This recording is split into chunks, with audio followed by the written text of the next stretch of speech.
Okay, I have my tiny mic. Hi! If you don't already know, my name is Evelyn, and I like to read. Hey, it's me. We've been talking twice a week. I like the speed. I'm a little nervy about my first vlog. I've done like a few attempts, but I think this is going to be a really good one. This time I'm reading Six of Crows by Leigh Bardugo. I think it's how you say her name. I'm very excited. If you haven't noticed, I have a special edition. And because I couldn't wait, I also got Crooked Kingdom because they connect. They sort of connect. It doesn't really matter because look at them.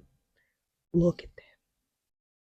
So this is basically going to be like super random. Like whenever I get a thought, I'm just going to like record it. And I have a lot of random thoughts. A friend told me that there is quite the plot twist in Crooked Kingdom, and that I should definitely be vlogging for that. I'm terrified, really scared, because I've somehow avoided spoilers for this series. That doesn't normally happen because of how chronically online of Pinterest I am. I love fan art. I love when people draw this stuff. I love it. But I've somehow managed to avoid the spoilers for Six of Crows. I've never really been into the fandom. Here I am, y'all. Here I am. I've arrived. Let me just say, I've made it maybe a third of the way through. The plot is this is so beautifully written. I feel like I am watching a movie. It is so easy to follow. It's all very intricate and like it's very well thought out. It's phenomenal. Phenomenal. So I have a few things to say. Okay, the yearning from everybody is so good. I'm a sucker for yearning. Like, I don't do spice or any of that because I feel like it ruins the yearning. That is my hot take.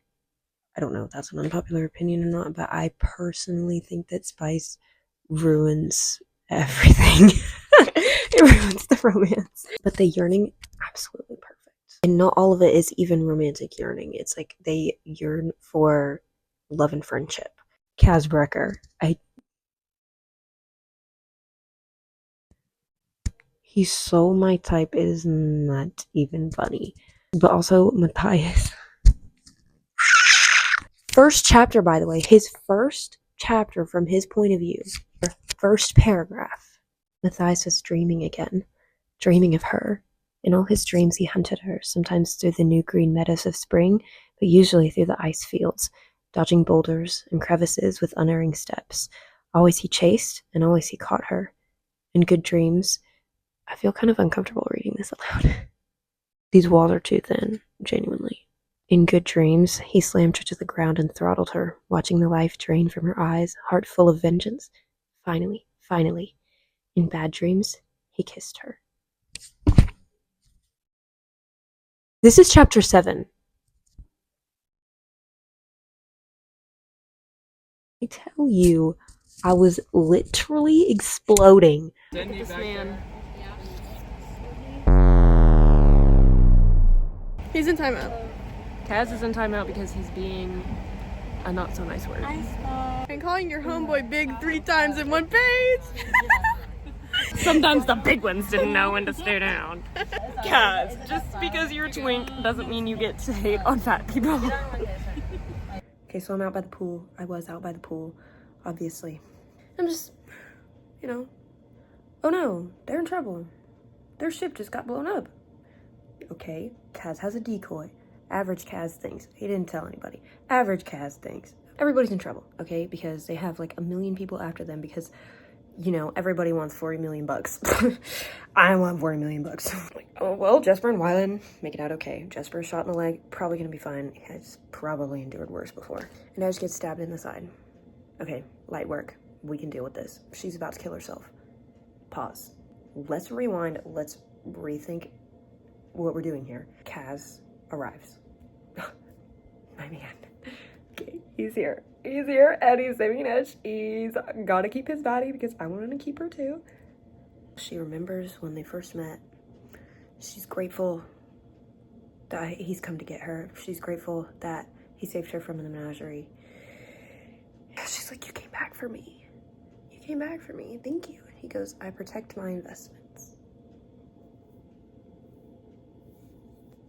You protected what?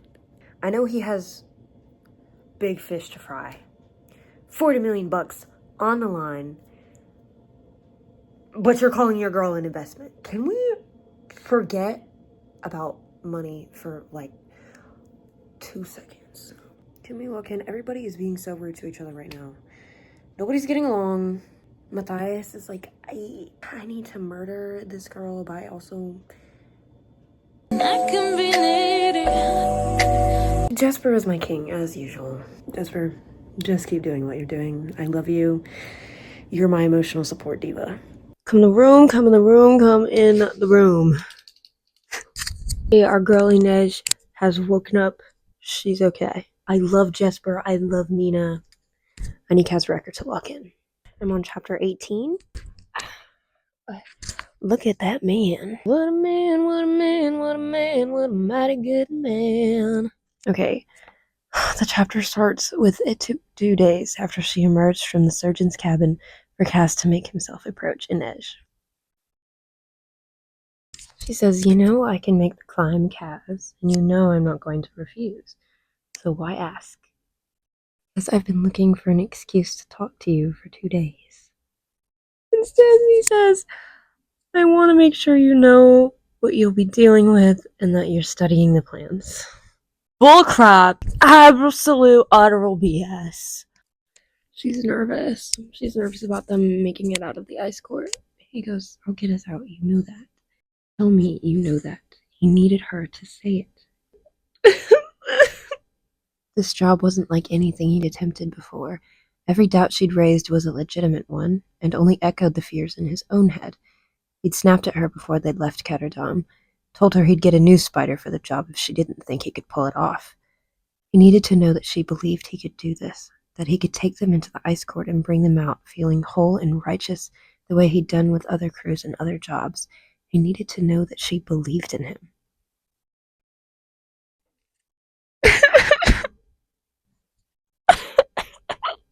Oh! Pekka Rollins killed my brother. Yuck! Even the idea of being this near to someone should have set his skin crawling. Instead, he thought, what happens if I move closer?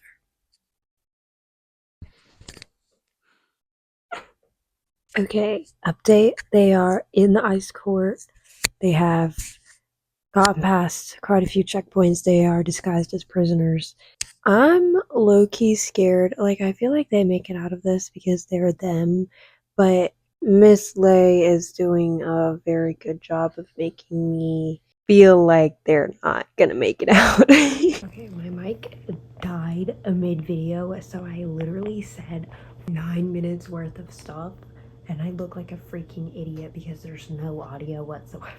I got some Kaz backstory, you know, like, he's very deeply disturbed, like, he fainted on the way into the ice court because he's around so many people, and it's because he was with all of those corpses. I think it's the cutest thing ever that Kaz will not stop mentioning Inej. Like, he's thinking of her to keep himself conscious. He's terrified for her, and he has been terrified for her, like, in past experiences. Like, when she got hurt, he went crazy, okay? That's adorable. This man is adorable. They separate the prisoners, male and female, and he's telling himself, he's like, Inej will be fine, Inej will be fine. I have to keep my wits about me. Kaz felt himself drawn to her voice, like water rolling downhill. Because it's inevitable. Because it happens no matter what. Yes! But somehow even the memory of her voice helped. He was better than this. He had to be. Not just for Jordy, but for his crew. He'd brought these people here. He'd brought Inej here. It was his job to bring them out again. He says he brought these people here, and then he says he brought Inej here. Looking back at this, I understand that these people are like mass murderers and they have huge problems, and I'm out here, I'm saying they're so cute. I think there's something wrong with me. Kaz Brecker is not adorable, but he's so cute. Okay, I have curly hair and I sleep like a rotisserie chicken, so nobody's gonna make fun of my magic hats. It's just gonna be there, bright red, catching your attention. I know why Kaz is so mad at Pecker Rollins.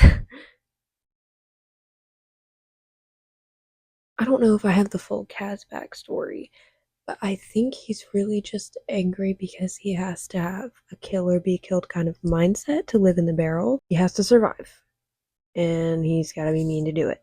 I'm on page 322, and they're trying to make it out of the ice core. What is his name? Bo Yolbear, I think is his name. I think I'd have to read it. He is nowhere to be found, and Kaz just emerged from Pecker Rollins' cell covered in blood. I don't think Pecker Rollins is okay. But now what is Kaz gonna do now that he has his revenge? Somebody saves like right now. Did you really believe I'd turn against my nation? That I'd give up the cause I devoted my life to? I came to warn Brum as soon as I could.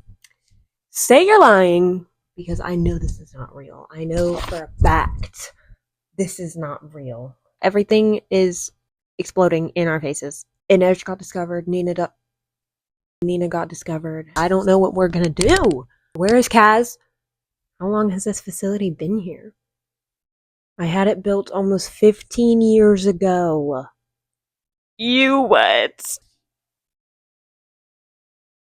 Brum is talking about how Grisha are like a blight upon this earth. Then he says, we discovered long ago that the Grisha could prove as a useful resource. Amazing job, Sherlock!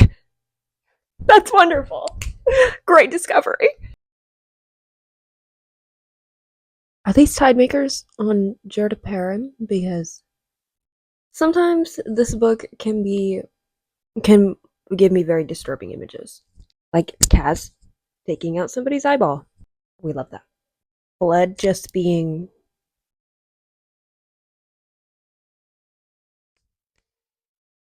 only in death I will be kept from this oath. Oh my freaking days. I have been made to protect you. Only in death will I be kept from this oath. I can't do this. And for a moment, Kaz was a boy again, sure that there was magic in the world. Are we serious right now? But all he could think of was Inej. She had to live. Oh my god. She had to have made it out of the ice core, and if he hadn't, then he had to live and rescue her. Oh no! No, that's so bad. No, don't say that. He needed to tell her what? That she was lovely and brave and better than anything he deserved. That he was twisted, crooked, wrong, but not so broken that he couldn't pull himself together into some semblance of a man for her. He needed to thank her for his new hat. So I'm just supposed to return to normal life after that. Honorable mention, honorable mention. She laughed, and if he could have bottled the sound and gotten drunk on it every night, he would have. I just texted my friend. I just wanted to add this. They said Kaz literally not being able to breathe, but only thinking about pulling himself together for Inej is insane. I wasn't ready for that. Okay, so I was just gonna finish this and go to sleep, but oh my days. Kaz got tricked. He's not happy about it. Even worse, Inej got taken. Now, I look happy about that, and you know, it's not good that she's taken. She's probably not gonna be okay. Kaz, furious. I'm going to get my money, and I'm going to get my girl. What you trying to get into? Dirty Hands had come to see the rough work done. Dirty Hands can see me. Pecker Rollins couldn't count the threats he'd heard, the men he'd killed or the men he'd seen die, but the look in Brecker's eye still sent a chill slithering up his spine. Some wrathful thing in this man was begging to get loose, and Rollins didn't want to be around when it slipped its leash. I think we best say a prayer for Jan Van Eyck. Yeah.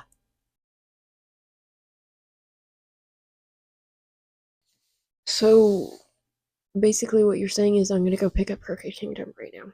I did indeed pick up the next one probably that night. Thank you so much for watching if you have stayed this long, and I will see you in part 2.